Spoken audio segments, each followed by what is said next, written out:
نحمده ونصلي على رسوله الكريم أما بعد فأعوذ بالله من الشيطان الرجيم بسم الله الرحمن الرحيم الذين يؤمنون بالغيب ويقيمون الصلاة ومما رزقناهم ينفقون والذين يؤمنون بما أنزل إليك وما أنزل من قبلك وبالآخرة هم يوقنون صدق الله العظيم اللهم صل على محمد وعلى آل محمد كما صليت على إبراهيم وعلى آل إبراهيم إنك حميد مجيد اللهم بارك على محمد وعلى آل محمد كما باركت على إبراهيم وعلى آل إبراهيم إنك حميد مجيد۔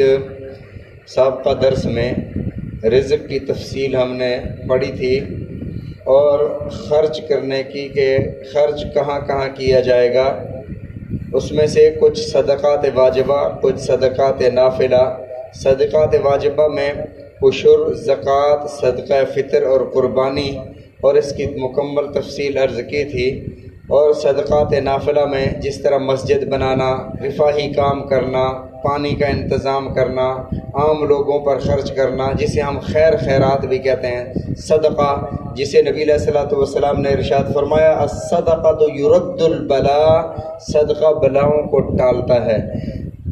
اصل میں ہم تھوڑا سا الٹ چل رہے ہیں۔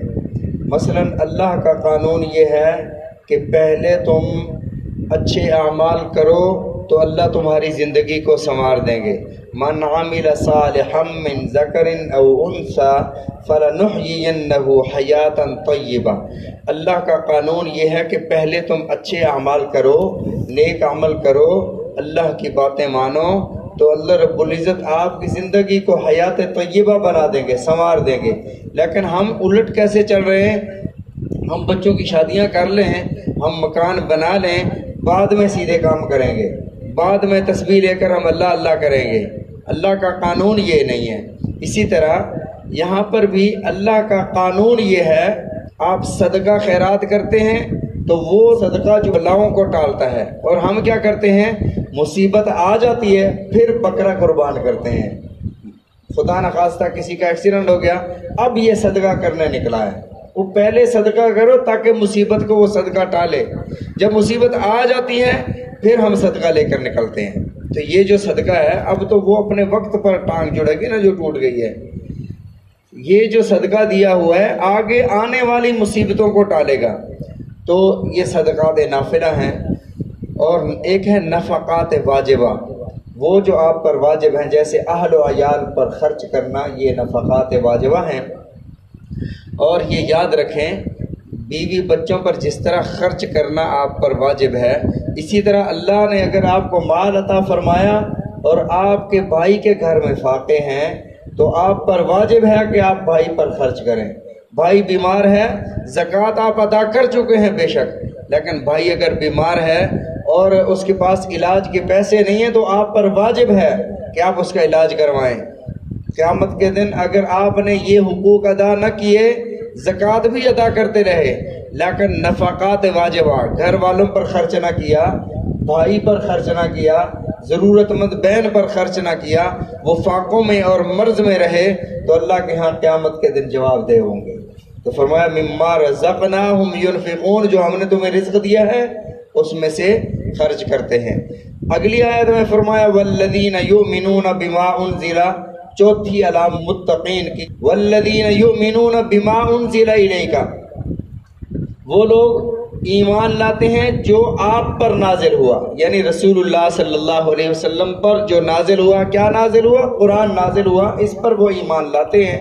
وما انزل من قبلک، جو آپ سے پہلے نازل ہو چکا ہے اس پر بھی وہ ایمان رکھتے ہیں۔ ایک تو یہ ہے کہ اس سے مراد مسلمان ہیں، سابقہ آسمانی کتابوں پر ایمان رکھتے ہیں کہ اپنے اپنے دور میں حق اور سچ تھیں، اور اللہ نے قرآن پاک میں مسلمانوں کو یہ حکم ارشاد فرمایا کہ اگر خدا نخواستہ کبھی تمہارا اہل کتاب کے ساتھ اختلاف ہو جائے، اہل کتاب کے ساتھ الجھے نہیں، آپ صرف ان سے یہ کہہ دیں، احسن طریقے سے ان کے ساتھ بات کریں، جھگڑا نہ کریں۔ احسن طریقے سے بات کیسے؟ تو فرمایا کہ ان سے کہہ دو کہ جو سابقہ آسمانی کتابوں میں نازل ہوا ہم اس پر ایمان رکھتے ہیں اور اس کتاب پر بھی ایمان رکھتے ہیں، اور اس میں جو درج ہے کہ اللہ کسی کو شریک نہ ٹھہراؤ، اللہ کی ہی صرف عبادت کرو، ہم اسی کو مانتے تم بھی اسی کو مانو۔ تو فرمایا والذین یؤمنون بما انزل الیک، وہ لوگ جو ایمان رکھتے ہیں بما انزل الیک، جو آپ پر نازل ہوا یعنی قرآن، وما انزل من قبلک، جو نازل کیا گیا آپ سے پہلے، اس پر ہم ایمان رکھتے ہیں۔ اس آیت میں نبی علیہ الصلوۃ والسلام کی ختم نبوت کو بیان کیا گیا ہے۔ فرمایا کہ اللہ نے یہ تو فرمایا کہ اس قرآن پر ایمان رکھتے ہیں، اور جو اس قرآن سے پہلے کتابیں نازل ہو چکی ہیں اس پر ایمان رکھتے ہیں۔ اگلا لفظ اللہ نے یہ نہیں ارشاد فرمایا من بعد کا کہ اس قرآن کے بعد جو کتاب نازل ہوئی اس پر، بات تو کوئی کتاب نہیں ہے، اس لیے کہ اللہ کے نبی صلی اللہ علیہ وسلم نے ارشاد فرمایا میں آخری نبی، یہ آخری آسمانی کتاب اور یہ آخری امت، اس کے بعد نہ کوئی امت ہے، نہ اس کے بعد کوئی کتاب ہے، نہ اس کے بعد کوئی رسالت اور نبوت ہے۔ تو فرمایا والذین یؤمنون بما انزل الیک، اس پر بھی ایمان رکھتے ہیں اے محمد صلی اللہ علیہ وسلم جو آپ پر نازل ہوا اور جو آپ سے پہلے نازل کیا گیا، اس پر بھی ایمان رکھتے ہیں۔ متقین کی علامات میں چھٹی بات وبالآخرۃ ہم یوقنون، یہ آخرت پر یقین رکھتے ہیں۔ یہ جو آخری دین ہے والذین یؤمنون، قرآن پر ایمان رکھنا، نمبر 2 سابقہ آسمانی کتابوں پر ایمان رکھنا، نمبر 3 آخرت پر یقین رکھنا، یہ جو 3 ہیں یہ 3 موقوف ہیں پہلی 3 پر۔ اگر آپ ایمان بالغیب کسی کو نہیں ہے، وہ نماز پر ایمان نہیں رکھتا، جو اللہ نے عطا فرمایا اس رزق کو اللہ کی راہ میں خرچ کرنے پر ایمان نہیں رکھتا، تو فرمایا کہ یہ بعد والی غیر معتبر ہیں اگر وہ پہلے والی پر ایمان نہیں رکھتا۔ اگر پہلے والی پر ایمان رکھتا ہے اور دوسرے پر ایمان نہیں رکھتا، قرآن پر ایمان نہیں لاتا، سابقہ آسمانی کتابوں کو حق اور سچ نہیں سمجھتا کہ وہ اپنے اپنے دور میں حق اور سچ تھیں، آخرت پر ایمان نہیں رکھتا، تو پہلے والی غیر معتبر ہو جائیں گے۔ یعنی دونوں لازم و ملزوم ہیں۔ پہلی 3 پر ایمان رکھنا تب معتبر ہے جب اگلے والی 3 پر ایمان رکھو گے، اگلے والی 3 اللہ کے ہاں تب قبول ہیں جب پہلے والی پر ایمان رکھو گے۔ یہ 6 علامات ہیں جو اللہ نے متقین کی صفات میں ارشاد فرمائی۔ اللہ مان لیا، اب اس کا نتیجہ کیا ہے؟ اب اس کا ہمیں کیا ملے گا؟ ہم نے نماز بھی پڑھ لی، ایمان بالغیب بھی ہو گیا، جو تو نے عطا کیا اس سے ہم نے خرچ بھی کر لیا، سابقہ آسمانی کتابوں پر، موجودہ آسمانی کتاب پر ایمان بھی لے آئے، آخرت پر یقین بھی کر لیا۔ اب اللہ نتیجہ کیا ہے؟ ہوگا کیا؟ اس پر ہمیں کیا ملے گا؟ تو اللہ نے اگلا جملہ ارشاد فرمایا، یہ ساری صفات کے حاملین جو ہے، فرمایا اولئک علی ھدی من ربہم، یہی وہ لوگ ہیں جو اپنے رب کی طرف سے ہدایت پر ہیں، انہیں ہدایت کا سرٹیفکیٹ مل گیا۔ نبی علیہ الصلوۃ والسلام کے پاس صحابہ آئے، عرض کیا یا رسول اللہ صلی اللہ علیہ وسلم، کوئی آیات ایسی ہوتی ہیں جب ہم پڑھتے ہیں تو ایسے لگتا ہے کہ ہم جنتی ہیں، اور کئی آیات ایسی ہیں جب ہم پڑھتے ہیں تو بڑا ڈر لگتا ہے کہ جہنم کی اس میں وعیدات ہیں۔ آپ نے فرمایا آج میں کھل کے صاف صاف بات نہ کر دوں، جن میں یہ 6 صفات ہیں نا وہ سیدھے جنت میں جائیں گے، بغیر جہنم میں داخلے کے سیدھے جنت میں جائیں گے۔ اور فرمایا ان الذین کفروا، اگلی جو آیات ہیں، فرمایا یہ جو لوگ ہیں جن میں یہ نشانیاں ہوں گی یہ سیدھے جہنم میں جائیں گے۔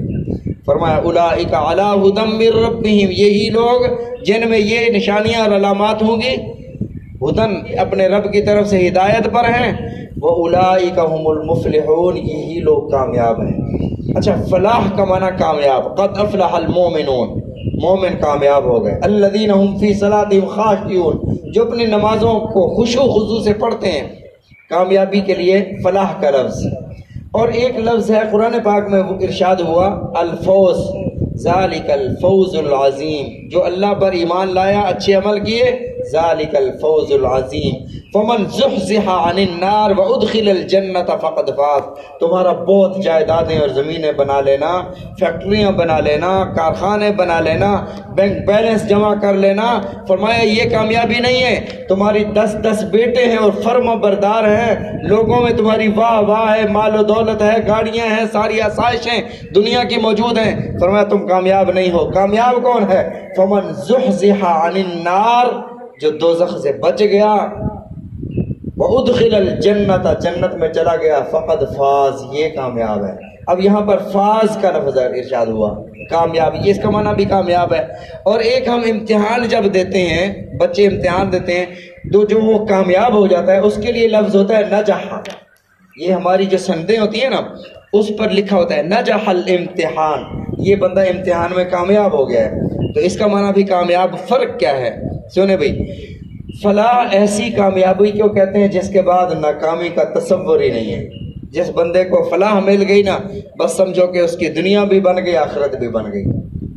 اسی لیے اللہ نے فرمایا حی علی الفلاح، اپنی کامیابی کے لیے آؤ، اللہ کا اس میں کوئی فائدہ نہیں ہے۔ فوز کسے کہتے ہیں؟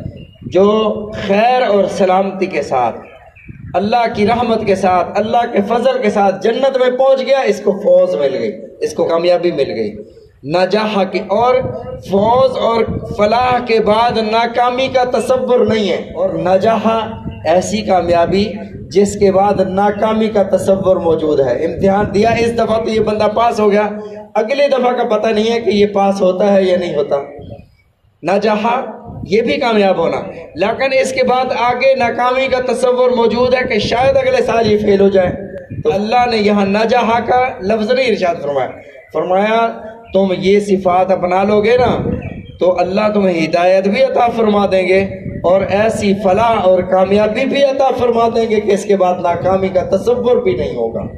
اللہ تعالی ہم سب کو سمجھنے کی توفیق عطا فرمائے، رسول اللہ صلی اللہ علیہ وسلم کے فرامین سمجھنے کی، عمل کرنے کی توفیق عطا فرمائے۔